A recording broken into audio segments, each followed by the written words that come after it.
కోనసీమ కాకినాడ జిల్లాలపై మొంతా తుఫాన్ తీవ్ర ప్రభావం చూపనుంది. కాకినాడకు దక్షిణంగా తీరం దాటొచ్చని అధికారులు అంచనా వేస్తున్నారు.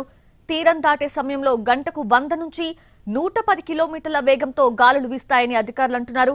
మరో 72 గంటల పాటు భారీ నుంచి అతి భారీ వర్షాలు పడతాయని చెప్తున్నారు. రాష్ట్ర ప్రభుత్వం ఎప్పటికప్పుడు తుఫాన్ పై రివ్యూ చేస్తోంది. ఉన్నతాధికారులు తుఫాన్ ప్రభావిత ప్రాంతాల్లో పరిస్థితిని సమీక్షిస్తున్నారు. విద్యుత్, టెలికాం వ్యవస్థలపై తీవ్ర ప్రభావం ఉండే అవకాశం ఉండటంతో అందరినీ అలర్ట్ చేస్తున్నారు. రాయలసీమ నుంచి అదనపు సిబ్బందిని తుఫాన్ ప్రభావిత జిల్లాలకు తరలిస్తున్నారు.